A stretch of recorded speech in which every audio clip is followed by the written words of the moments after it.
सारा ये सब खा ले। हाँ वही मैं धरूँ।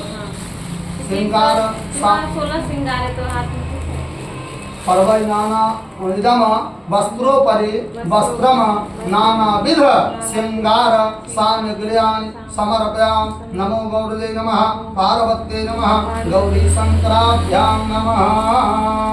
उ वस्त्र सबके सोचे सटा के बगल में धरो आ गमछा जे छै ओढ़ाऊ। ये यहाँ ना पंडित जी सटा के नीचे में रख। हां बगल में धरो वही चूड़ा वाला पर धरो ने चावल चूड़ा तरह। हां धरो ने। हाँ सताओ ले हो सब आदमी सटाई अपन अपन सताइयो ले चढ़ाइयो ले।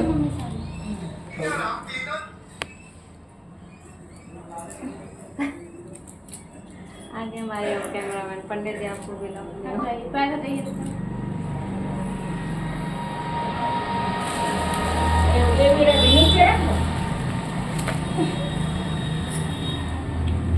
और बड़ा बड़ा के गमछा तो उठा थोड़ा बोला बात।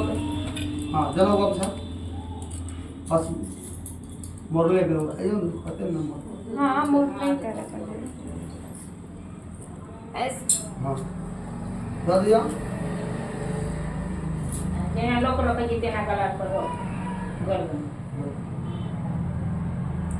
जल्लोकतिन्वाग्निर्यो ओम वस्त्रान्ते आचमनीयं जलं समर्पयामि। गौरी शंकराभ्यां नमः। भस्मबला चन्दनैथं जटाचूलक चढ़ा दियो। इदं भस्मानुलेपनं समर्पयामि। गौरी शंकराभ्यां नमः। लगा दिया ललका वाला चंदन लगा देबन। इदं रक्तानुलेपनं गौरी शंकराभ्यां नमः। ओइ काजे पार्थिव वाला छथिन ओहो में लगा देबै। फोटो वाला में भी चंदन लगाओ। इदं वस्त्रो परिवस्त्रम इदम भस्मानुलेपनम रक्तानुलेपनम समर्पयामि। गौरी शंकराभ्यां नमः। पीला चंदन भी लगा देबै। इदम पीतानुलेपनम समर्पयामि। गौरी शंकराभ्यां नमः। लगा दिया सिंदूर लगा दिया। ओम सिंदूरं शोभनं रक्तां सौभाग्यं सुखवर्धनं शोभनं कामदं चैव सिंदूरं प्रतिविरजतां। पर्वै नमः अस्मत् सप्तजन्म अखंडतया अखंड सौभाग्य सुख प्राप्ति काम। इदं सिंदूराभरणं नमो गौरजे नमः पार्वत्यै नमः। लगा दियो तत्नमं दिवगाले सौभाग्यं देहि 3 बार लगा कर हाथ के दोले भस्म प्रक्षालनं कृत्वा हेतिकेशाय नमः।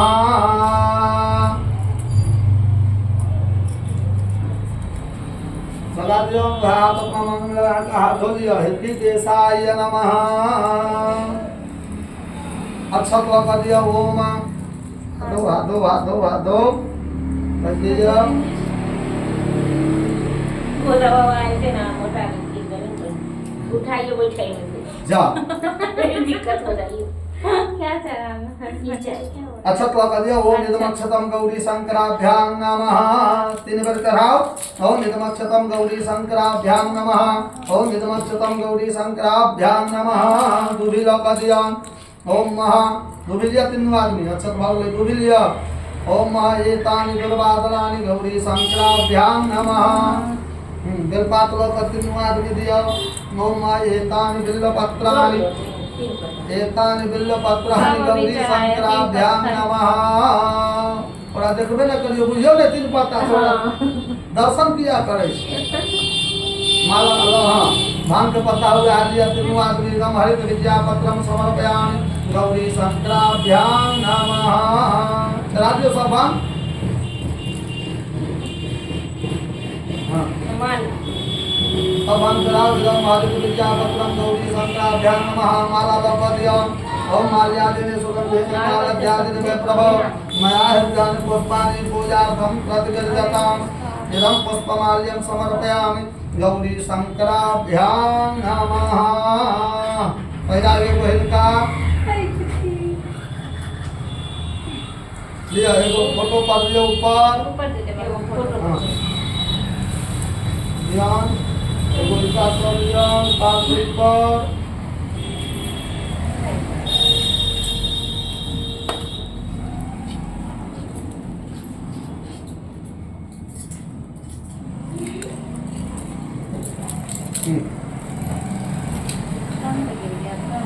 यहाँ कान धर दियो एगो पार्थिव पर दियो इदम पुष्पमाल्यम गौरी शंकराभ्यां नमः कमल के पुष्प लगा दिया इदम कमल पुष्पम समर्पयामि गौरी शंकराभ्यां नमः राधिया जाइए मंदार वाला माला लो कदियो मंदार माला कुलिकालिकाये कपाल मालम चित से कराये दिगंबराये च दिगंबराये नमः शिवाये च नमः शिवाय इदं मंदार पुष्पमाल्यं समर्पयामि गौरी शंकराभ्यां नमः चढ़ा दिया इदं मंदार पुष्पमाल्यं समर्पयामि गौरी शंकराभ्यां नमः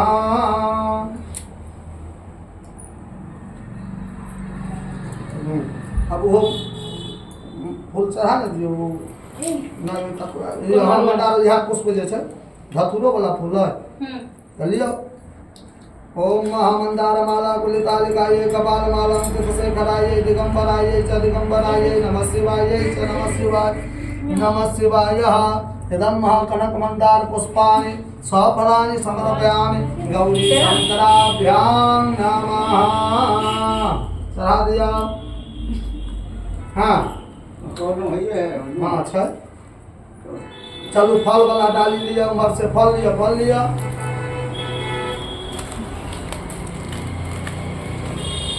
चलो स्पर्श करू हरे माया फले मेरिया अपना पुष्पा हाँ ठीक हो रहा है स्पर्श निवाज में करूँ हरे माया फले निर्या फला पुष्पायाश पुष्पानि बृहस्पति प्रसूतास्तानं चतुर्गम हसः इदं फलं मया देवास्तापिता पुरस्तवत्तेन मे सकलावत्ते भवेत् जन्मनि जन्मनि पर्वयोम इदं नानाविध फलानि सपक्वानि समर्पयामि गौरी शंकराभ्यां नमः चढ़ा दिया कोई चढ़ा दिया ऊपर में जो है तो खुदाई वाला मत पूरी निकालो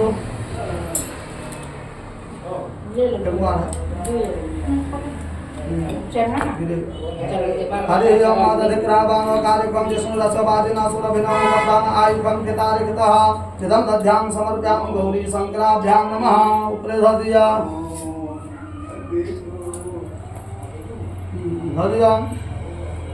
चलो जल लौकदियो मेतानि गंध पुष्प धूप दीप्तांबुल स्वजथावान नानाविध नैवेद्यानि गौरी शंकराभ्यां नमः पुनः जलोमिदमाचमनीयं पुनराचमनीयं गौरी शंकराभ्यां नमः अन्यं अपरि लौकदियो हरियं यद पुरुषेण हरिषा देवादिकं तन्वता बसंतो स्यासे दाजमो ग्रीष्मः शरद्धभिः ओम मालं समर्पयामि गौरी शंकराभ्यां नमः चढ़ा दिया दुगो प्रिय डाली में दे छै ने नहीं ददियो कने डाली में भेज देबो सब डाली हां फल वाले हां दुगो धा दे दियो सब डाली में देखो मुंह हदलिए दक्षिणा द्रव्य लोक चढ़ा दिया ओम कृत्याया पूजाया सद्गुण्यार्थे द्रव दक्षिणां समर्पयामि गौरी शंकराभ्यां नमः फुल्लका हाजुरु ओम फुल्य हाजुरु गिरि शंकरे शंकले नीलवर्णं गजराजो रंगनातीत रूपं भवं भास्वरं भस्मनाभो सितांगं भवानी कलत्रं भजे पंचवक्त्रं महा ध्यानार्थे पुष्पाणि समर्पयामि गौरी शंकराभ्यां नमः चढ़ा दिया फूल ध्यानार्थे पुष्पाणि समर्पयामि गौरी शंकराभ्यां नमः वैसु फूल लोका कथा सर्वं करो मंदार माला तुलिकालिकाये कपाल मालां चितशेखराये दिगंबराये च दिगंबराये नमः शिवाये च नमः शिवाय। सूत जी कहते हैं कि मंदार की माला से जिन पार्वती जी का केश पास अलंकृत है और मुंडों की माला से जिन शिव जी की जटा अंकित है, जो पार्वती जी दिव्य वस्त्र धारण की है और जो शिव जी दिगंबर नंगे हैं, ऐसे श्री पार्वती जी तथा श्री शिव जी को प्रणाम करता हूँ। रमणीक कैलाश पर्वत के शिखर पर बैठी हुई श्री पार्वती जी कहते हैं, महेश्वर हमें कोई दुख भक्ति या पूजा बताइए जो सब धर्मों में सरल हो, जिसमें परिश्रम भी कम करना पड़े लेकिन फल अधिक मिले। हे नाथ धीरे धीरे इसके बीच में गैप देवे जब से समझ को कर ठीक। नहीं दे रहा एक सेंटेंस। जो सब धर्मों में सरल हो, जिसमें परिश्रम भी कम करना पड़े लेकिन फल अधिक मिले। हे नाथ, यदि आप मुझ पर प्रसन्न हो तो यह विधान बताइए। हे प्रभु, किस तप व्रत या दान से आदि मध्य और अंत रहित आप जैसे महाप्रभु हमको प्राप्त हुए हैं। शिव जी बोले, हे देवी सुनो, मैं तुमको एक व्रत जो मेरा और सर्वस्व छिपाने योग्य है लेकिन तुम्हारे प्रेम के वशीभूत होकर मैं तुमको बतलाता हूँ। श्री शिव जी ने कहा, भारत वर्ष में जैसे नक्षत्रों में चंद्रमा, ग्रहों में सूर्य, वर्णों में ब्राह्मण, देवताओं में विष्णु भगवान, नदियों में गंगा, पुराणों में महाभारत, वेदों में सामवेद और इंद्रियों में मन सबसे श्रेष्ठ है। बजियों ने सब पुराणों और वेदों का सर्वस्व जिस तरह कहा गया है, मैं तुम्हें एक प्राचीन व्रत बतलाता हूँ। एकाग्र मन से सुनो। जिस व्रत के प्रभाव से तुमने मेरा आधा आसन प्राप्त किया है वह मैं तुमको बतलाऊंगा, क्योंकि तुम मेरे प्रियसी हो। भाद्र मास में हस्त नक्षत्र से युक्त शुक्ल पक्ष की तृतीया तिथि को उसका अनुष्ठान मात्र करने से स्त्रियां सब पापों से मुक्त हो जाती है। हे देवी, तुमने आज से बहुत दिन पहले हिमालय पर्वत पर इस व्रत को किया था।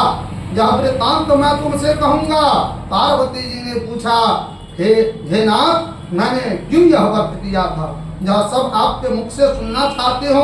उत्तर की ओर एक बड़ा रमणीक और पर्वतों में श्रेष्ठ हिमवान नामक पर्वत है। उसके आसपास तरह तरह की भूमियां हैं, तरह तरह के वृक्ष उस पर लगे हुए हैं। नाना प्रकार के पक्षी और अनेक प्रकार के पशु उस पर निवास करते हैं।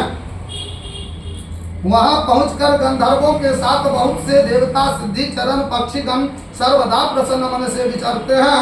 वहां पहुंचकर गंधर्व गाते हैं, अप्सराएं नाचती हैं और पर्वत राज के कितने ही शिखर ऐसे हैं कि जिसमें स्फटिक, रत्न और वैदुर्य मणि आदि की खाने भरी भरी है। हे पार्वती, वह पर्वत ऊंचा तो इतना अधिक है कि मित्र की घर की तरह समझकर आकाश का स्पर्श किए रहता है। उसके समस्त शिखर सदैव हिमबर्फ से आच्छादित रहते हैं और गंगा जल की ध्वनि सदा सुनाई देती रहती है। हे पार्वती, तुमने बाल्यकाल में उसी पर्वत पर तपस्या की थी। 12 वर्षों तक तुम उल्टी टांग कर केवल धुआं पीकर रही थी। 64 वर्षों तक सूखे पत्ते खाकर रही। माघ मास में तुम जल में बैठी रहती थी और वैशाख की दोपहरिया में पंचअग्नि तपती थी। श्रावण महीने में जब जल बरसता तो तुम भूखी प्यासी रहकर मैदान में बैठी रहती थी। तुम्हारे पिता इस तरह के कष्ट सहन को देखकर बड़े दुखी हुए। वे चिंता में पड़ गए कि मैं अपनी कन्या किसको दूं। उसी समय नारद जी वहां आ पहुंचे। मुनि श्रेष्ठ नारद जी उस समय तुम्हें देखने गए थे। नारद जी को देखकर गिरी ने अर्घ, पाद्य, आसन आदि देकर उनकी पूजा की और कहा, हे स्वामी, आप किस लिए आए हैं? मेरा अहोभाग्य है, आपका आना मेरे लिए अच्छा है। नारद जी ने कहा कि हे पर्वतराज सुनो, मैं भगवान विष्णु का भेजा हुआ आपके पास आया हूँ। आपको चाहिए कि यह योग्य कन्या रत्न किसी योग्य वर को दे। भगवान विष्णु के समान योग्य वर ब्रह्मा, इंद्र और शिव इनमें से कोई भी नहीं है। इसलिए मैं यही कहूंगा कि आप अपनी कन्या भगवान विष्णु को ही दीजिए। हिमवान ने कहा, भगवान विष्णु स्वयं मेरी कन्या ले रहे हैं और आप यह संदेश लेकर आए हैं तो मैं उन्हें अपनी कन्या दूंगा। हिमवान की इतनी बात सुनकर मुनिराज नारद आकाश में विलीन हो गए। वे पीताम्बर, शंख, चक्र, गदाधारी भगवान विष्णु के पास पहुंचे। वहां हाथ जोड़कर नारद जी ने भगवान विष्णु से कहा, हे देव सुनिए, मैंने आपका विवाह पक्का कर दिया। उधर हिमवान ने पार्वती के पास जाकर कहा कि हे पुत्री, मैंने तुम्हें भगवान विष्णु को दे डाली। तब पिता की बात सुनकर तुम बिना उत्तर दिए ही अपने सखी के घर चली गई। वहीं जमीन पर पड़कर तुम बड़ी दुखी होती हुई विलाप करने लगी। तुमको इस प्रकार विलाप करती हुई देखकर सखी बोली, तुम क्यों इतनी दुखी हो? इसका कारण बताओ। तुम्हारा जो कुछ अभिलाषा होगा, इच्छा होगा, यथाशक्ति उसको पूरा करने का चेष्टा करूंगी। इसमें कोई संशय नहीं है। पार्वती बोली, मेरी जो कुछ अभिलाषा है उसे तुम प्रेम पूर्वक सुनो। मैं एक मात्र शिव जी को अपना पति बनाना चाहती हूँ, इसमें कुछ भी संशय नहीं है। मेरे इस विचार को पिताजी ने ठुकरा दिया है, इससे मैं अपने शरीर को त्याग दूंगी। पार्वती की इस बात को सुनकर सखियों ने कहा कि शरीर का त्याग न करो, चलो किसी ऐसे वन को चले जहाँ पिता को पता न लगे। ऐसे सलाह कर तुम ऐसे वन में जा पहुंचे। उधर तुम्हारे पिता घर घर तुम्हें खोजने लगे, दूतों द्वारा भी खबर लेने लगे कि कौन देवता या किन्नर मेरी पुत्री को हरण करके ले गया। उन्होंने मन ही मन कहा, मैं नारद जी के आगे प्रतिज्ञा कर चुका हूँ कि अपनी पुत्री भगवान विष्णु को दूंगा। ऐसा सोचते सोचते हिमवान मूर्छित हो गए। गिरिराज को मूर्छित देखकर सब लोग हाहाकार कर दौड़ पड़े।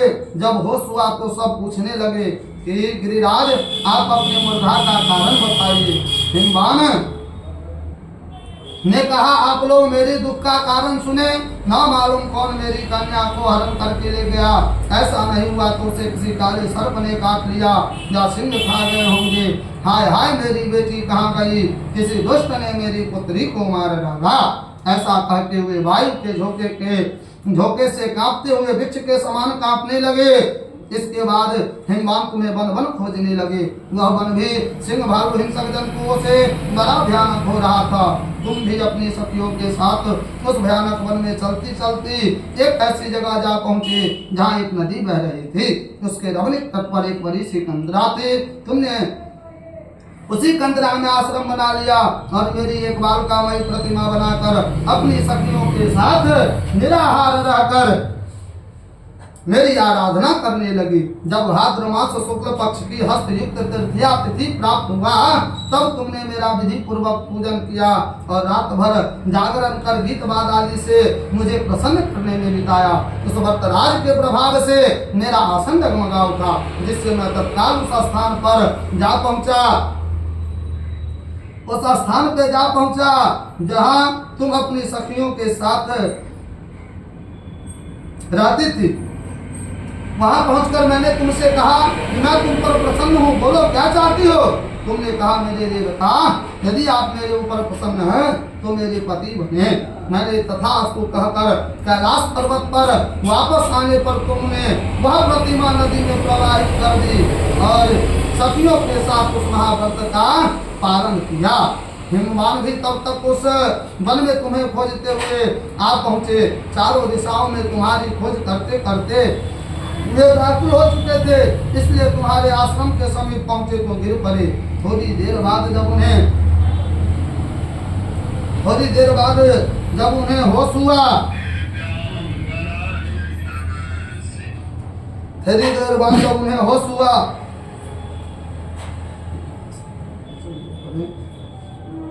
तट पर उन्होंने नदी के तट पर दो कन्याओं को सोते हुए देखा। देखते हुए उन्होंने तुम्हें छाती से लगा लिया और विलाप कर रोने लगे। फिर पूछा, पुत्री, तुम सिंह व्याधि आदि जंतुओं से भरे इस वन में क्यों आ पहुंची?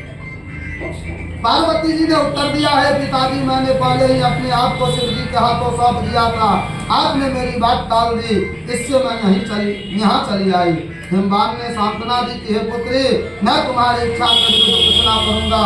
जो तुम्हें अपने साथ ले घर आए और मेरे साथ तुम्हारा विवाह करा दिए, इसी से तुमने मेरा आधा आसन पाया है। तब से आज तक किसी के सामने मुझे यह व्रत प्रकट करने का अवसर प्राप्त नहीं हुआ। हे देवी, मैं यह बताता हूँ कि इस व्रत का हरितालिका नाम क्यों पड़ा? तुमको सखियां हर ले गई थी, इसी से हरितालिका नाम पड़ा। पार्वती जी ने कहा, हे प्रभु, आपने नाम तो बताया, अब इसकी विधि भी बताइए। इसका क्या पुण्य है, क्या फल है, यह व्रत कौन करे? श्री शिव जी पार्वती जी से कहते हैं, हे देवी, मैंने समस्त स्त्री जाति के भलाई के लिए यह उत्तम व्रत बतलाया है। जो स्त्री अपने सौभाग्य की रक्षा करना चाहती हो वह यत्न पूर्वक इस व्रत को करे। केले के खंभे आदि से सुशोभित एक सुंदर मंडप बनवावे, उसमें रंग बिरंग के रेशमी कपड़े के चांदने लगाकर चंदन आदि सुगंधित द्रव्यों से वह मंडप लिपवावे। फिर शंख भैर मृदंग आदि बाजे बजाते हुए बहुत से लोग एकत्रित होकर तरह तरह के मंगलाचरण करते हुए उस मंडप में पार्वती तथा श्री शिव जी की प्रतिमा स्थापित करते हैं। कहीं लिखने चाहिए नंदी वीरभद्र गणेश कार्तिक बना बोले कथा में अपना मन से नहीं, संशोधन महादेव में कोई मैजिक है हुआ तो नहीं बनाया था सब ये तो अपना मन से संशय गांव के बना ले जना मेला लगबै छै तब ना मूर्ति एक साथ बनाबै छै पूजा होइ छै एगो सप्तमी दुर्गा जी हम मूर्ति एक साथ बना देलक कि मेला लगतै लोग एतै तऽ देखतै हाँ। की भेलै हाँ उस रोज दिन भर उपवास कर बहुत से सुगंधित फूल सुगंधित और मनोहर धूप नाना प्रकार के नैवेद्य आदि एकत्र कर मेरी पूजा करे और रात भर जागरण करे। ऊपर जो जो वस्तु गिनाई गई है उसके अतिरिक्त नारियल सुपारी जमीन नींबू लौंग अनार नारंगी आदि जो जो फल प्राप्त हो सके उन्हें इकट्ठा कर लें। उस ऋतु में जो फल तथा फूल मिल सके विशेष रूप से रखे। इसके बाद धूप दीप आदि से पूजन कर प्रार्थना करे। हे शिवे शिव रूप ने हे मंगले सब अर्थों को देने वाली हे देवी हे शिव रूपे आपको नमस्कार है। हे शिव रूपे आपको सदा के लिए नमस्कार है। हे ब्रह्म रूपिणी आपको नमस्कार है। हे जगत धात्री आपको नमस्कार है। हे सिंह वाहिनी संसार के भय से भयभीत मुझे दीन की रक्षा करे। इस कामना की पूर्ति के लिए मैंने आपकी पूजा की है। हे पार्वती मुझे राज्य और सौभाग्य दे मुझ पर प्रसन्न होवे। इन्हीं मंत्रों से पार्वती तथा श्री शिव जी की पूजा करे। तदंतर विधि पूर्वक कथा सुने और ब्राह्मण को वस्त्र गौ सुवर्ण आदि देवे। इस तरह एकाग्र चित्त होकर स्त्री पुरुष दोनों एक साथ पूजन करे। फिर वस्त्र आदि जो कुछ हो उसका संकल्प करे। हे देवी जो स्त्री इस प्रकार पूजन करती है वह सब पापों से छूट जाती है और उसे 7 जन्म तक सुख तथा सौभाग्य प्राप्त होता है। जो स्त्री तृतीया तिथि का बर्तन का अनुभक्षण करती है तो वह 7 जन्म तक बंध्या रहती है और उसे बार बार विधवा होना पड़ता है। वह सदा दरिद्र पुत्र शोक से शोकाकुल स्वभाव की लड़ाकनी सदा दुख भोगने वाली होती है और उपवास न करने वाली स्त्री अंत में घोर नरक में जाती है। मांसाहार करने से बाघिन हो जाती है। दही खाने से बिल्ली, मिठाई खाने से चींटी और कुछ खाने से मक्खी हो जाती है। तीज को अन्न खाने से सुकरी, फल खाने से बंदरिया, पानी पीने से जोग, दूध पीने से सर्पनी, उस रोज सोने से अजगरी और पति को धोखा देने से मुर्गी होती है। इसलिए सभी स्त्री व्रत अवश्य करें। दूसरे दिन सुवर्ण चांदी तांबा अथवा बांस के पात्र में अन्न भरकर ब्राह्मण को दान दे और पारण करे। जो स्त्री इस प्रकार व्रत करती है वह मेरे समान पति पाती है और जब वह मरने लगती है तो तुम्हारे समान उसका स्वरूप हो जाता है। उसे सब प्रकार के सांसारिक भोगों से संयुक्त मुक्ति मिल जाती है। इस हरितालिका की व्रत कथा मात्र सुन लेने से प्राणी को 1000 अश्वमेध और सैकड़ों वाजपेय यज्ञ करने का फल प्राप्त होता है।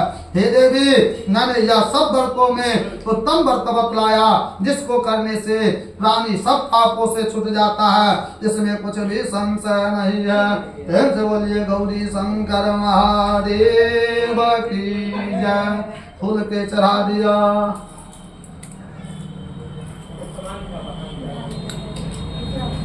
हेलो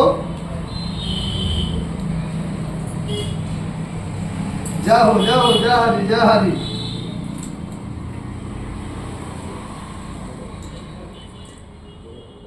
तीन बजे तक हाँ तृतीय पागल है 3 बजे तक विश्वविद्यालय में।